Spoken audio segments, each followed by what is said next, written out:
ఈరోజు మనం అతి ముఖ్యమైన వ్యాధి గురించి తెలుసుకుందాం. ఆ వ్యాధి ఏమంటే, ఉదాహరణకి ఎంతో మనకి ఎన్నో రకాల వ్యాధులు వస్తూ ఉంటాయి. ఆ వ్యాధుల్లో అతి భయంకరమైన వ్యాధి గజ్జి. గజ్జి అనేది నేను ప్రత్యేకంగా చెప్పాల్సిన అవసరం లే. ఒకసారి గజ్జి అంటుకుంటే 3 నుంచి 6 నెలల వరకు మనుషులను పెట్టుకొని పీడిస్తుంది.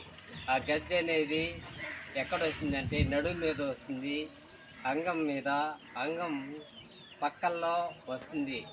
మనం గీరి వాటిని బలం చేసుకుంటాం. కొంతమంది యువకులు చెప్పుకోవడానికి హాస్పిటల్కి పోవడానికి చాలా సిగ్గుపడి హాస్పిటల్కి పోకుండా ఎక్కువ బలం చేసుకుంటారు ఆ వ్యాధిని. అలాంటి పరిస్థితుల్లో నేను ఒక సింపుల్ అయిన చిన్న వైద్యం చెప్తాను. ఈ మొక్కను చూడండి. ఈ మొక్క, దీనిని మేము మాతృభాషలో తుమ్మి చెట్టు అనేసి అంటాం. బాగా చూడండి. ఈ తుమ్మి చెట్టు ఇప్పుడు వేసవి కాలం కాబట్టి కొద్దిగా పలసగా ఉంది ఆకులు. వీటి ఆకులను బాగా దుసుకొని ఒక 2-3 పిడికిలు బాగా దుసుకొని దీంతో పాటు గంధకం బిళ్ళ ఒక అరబిళ్ళ వేసి బాగా దంచి దీనిని మనకి ఎక్కడైతే గజ్జి వచ్చి ఉంటుందో ఆ ప్రదేశంలో మనం పూసుకొని పడుకొని నిద్రపోవాలి.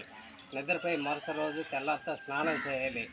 స్నానం చేసిన వెంటనే మళ్ళీ ఇదే ఆకుని మళ్ళీ దంచుకొని అదేవిధంగా గంధక బిళ్ళ వేసి మరుసటి రోజు తెల్లారితో అదేవిధంగా పూసుకోవాలి. ఆ విధంగా తెల్లారితో సాయంత్రం ఈ విధంగా పూసుకున్నట్లయితే ఒకే 15 రోజుల్లో ఈ గజ్జి అనేది నయం కావడం అనేది జరుగుతుంది. అనవసరంగా హాస్పిటల్కి పోయినారా కూడా అనుకోండి, హాస్పిటల్కి పోయినా కూడా 3 నెలల నుంచి 6 నెలల వరకు ఈ వ్యాధి అనేది తగ్గదు. ఇది సింపుల్ అయిన వైద్యం.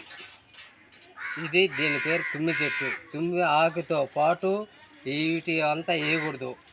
ఆకులు ఊరికే దుసుకొని వీటితో పాటు గంధకం బిళ్ళ ఒకటి, ఒక బిళ్ళ పూర్తిగా వేయకూడదు. ఒక బిళ్ళలో సగం భాగం వేసి దంచి అప్పుడు మనం ఎక్కడైతే గజ్జి వచ్చి ఉంటుందో ఆ ప్రదేశంలో మనం పూసుకోవాలి. ఈ విధంగా పూసుకుంటేనే మనకి ఒక 15 రోజుల్లో నయం కావడం జరుగుతుంది.